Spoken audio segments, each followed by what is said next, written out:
বহিৰাজ্যত কৰ্মৰত বেলতলী ৰৌমাৰী গাঁৱৰ যুৱক ছদিকুল ইছলামৰ ৩ দিন ধৰি সন্ধানহীন।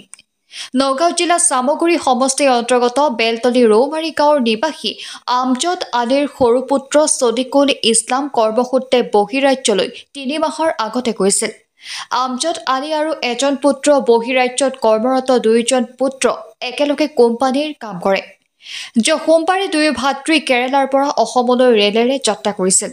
বুধবাৰে বিজয়াৱাডা ৰেলখন ৰখাওঁতে ছাদিকুল ইছলাম প্লেটফৰ্মত নমা সন্দেহ কৰে ভাতৃ ছফিকুল ইছলামে।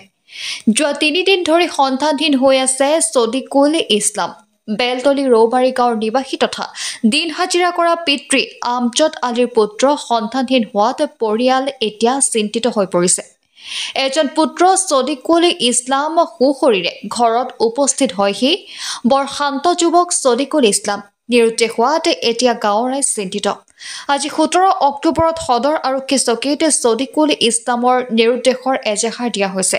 কোনো সদাশয় ব্যক্তিয়ে এই যুৱকজনক দেখা পালে তেন্তে 9085461515 অথবা 8187920258 নম্বৰত যোগাযোগ কৰিবলৈ অনুৰোধ জনোৱা হ'ল। আমাৰ নাম আমজদ আলী, ল'ৰাটোৰ নাম ছাদিকুল ইছলাম। কেৰালাত গৈছিল কাম কৰিবলৈ। কেতিয়া গৈছিলে?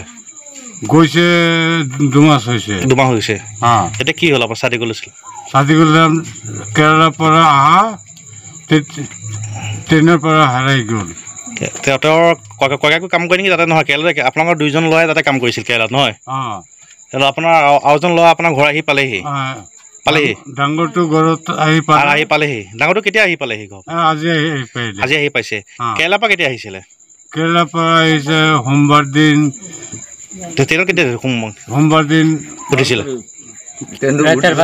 ৰাতি 12টাত উঠিছে। এতিয়া মানে আপোনাৰ ডাঙৰ ল'ৰাটো আহি ঘৰ আহি পালেহি। সৰু ল'ৰাটো মানে এতিয়ালৈকে আজি ঘৰ পোৱাহি নাই বৃহস্পতিবাৰ হ'লে। এতিয়া আপুনি ল'ৰাটোক লৈ চিন্তিত হৈ পৰিছে।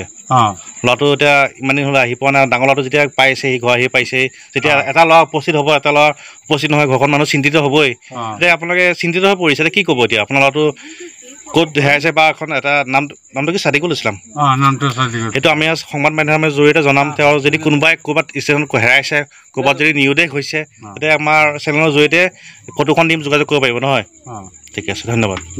আজি যোৱাকালি বুধবাৰ, হয়, আমাৰ এই গাঁৱৰে বাসিন্দা কেৰেলা কৰ্মসূত্ৰে গৈছিলে আৰু তেওঁ কেতিয়া ওলাইছিলে? ৰাতি 12টা। সোমবাৰে 12টা বজাত ট্ৰেইনত উঠিছিলে। উঠাৰ পিছত তেওঁ আহিছিলে। পিছত গণেশপুৰ যেতিয়া আহিছিলে, তেওঁৰ ককায়েকো লগতে আছিলে। যেতিয়া গণেশপুৰ আহিছিলে তেতিয়া ককায়েকে গম পায় তেওঁৰ ভাইটি ছাদিকুল ইছলাম মানে তেওঁৰ লগত নাই। পিছত বহুত বিচাৰিলে, কিন্তু ল'ৰাটো যোৱা ৰাতিপুৱা 6টামান বজাত তেওঁ গম পায় যে তেওঁৰ ভাইটি তেওঁৰ লগত নাই। কিন্তু বহুত বিচাৰিছে, তেওঁ পোৱা নাই। কিন্তু তেওঁৰ ককাই নিজে আহি ঘৰ পালে, কিন্তু তেওঁৰ ভাইটি ঘৰ পোৱা নাই। তেওঁৰ ভাইটিটোৰ নাম হ'ল ছাদিকুল ইছলাম। ইটাপাৰা থানাৰ অন্তৰ্গত আমাৰ সদৰ থানাৰ এৰিয়াত হয়। এইটো ল'ৰাটোক যদি আপোনালোকে কোনোবাই অসমৰ যদি কোনোবা ব্যক্তিয়ে যদি ল'ৰাটোক পায়, তেতিয়াহ'লে কণ্টেক্ট নম্বৰ দিছে। সেই কণ্টেক্ট নম্বৰত যদি আপোনালোকে দয়া কৰি ল'ৰাটোক গতাই দিয়ে, ফোন কৰিলে পাই যাব। আৰু ল'ৰাটোৰ মাক দেউতাক বহুত চিন্তিত হৈ পৰিছে। ঘৰত এটা কান্দা কোটা ৰোল উঠিছে। এনেকুৱা এটা পৰিস্থিতি। ককায়েক সুস্থ অৱস্থাতে আহি পাইছে। ককায়েক সুস্থ অৱস্থাত আহি ঘৰ পাইছে। ককায়েকৰ কোনো একেলগে আহিছিলে, কেনেকৈ হ'ল দুজন? সেইটোৱেই মানে ককায়েকে বিচাৰিছিলে তাতে গণেশপুৰত। কিন্তু ৰেলৰ পৰা নামিছিল নে কি? একেলগে আহি আছিল? ৰেলৰ পৰা মানে নামিছে। ককায়েকে সেইটো বিষয়ে গম পোৱা নাই। তেওঁৰ ককায়েকৰ মানে এটা আইডিয়া, পেচাব কৰিবলৈ নামিছে। কিন্তু তেওঁ পিছত জেনেৰেল ডাব্বাত আছিলে। ডাব্বাখিনি পিছত বিচাৰিছিলে তেওঁ, কিন্তু ডাব্বাখিনি পোৱা নাই। এতিয়া কি হ'ল, ল'ৰাটো ক'ত মিচিং হ'ল, কি হ'ল এতিয়া মানে? ল'ৰাটোৰ বয়স কিমান? ল'ৰাটোৰ বয়স 19 বছৰমান হৈছে। 19 বছৰ বয়সীয়া ল'ৰা হয়। যদি ল'ৰাটোক আপোনালোকে কোনোবাই দেখে ক'ৰবাত, গোটেই অসমৰ ভিতৰত যদি কোনোবা দেখে, ল'ৰাটোক তেওঁৰ যোগাযোগ নম্বৰ দিয়া আছে। বহুত অশান্তিত আছে এতিয়া। মাক বাপেক বহুত অশান্তিত আছে, কান্দা কোটা কৰি আছে। যদি ল'ৰাটোক পায় কণ্টেক্ট নম্বৰ দিয়া আছে, সেইটো নম্বৰত যোগাযোগ কৰি আপোনালোকে দয়া কৰি ল'ৰাটোক যাতে সহযোগ কৰি দিয়ে, আপোনালোকৰ পৰা এটা অনুৰোধ থাকিল আমাৰ। ধন্যবাদ।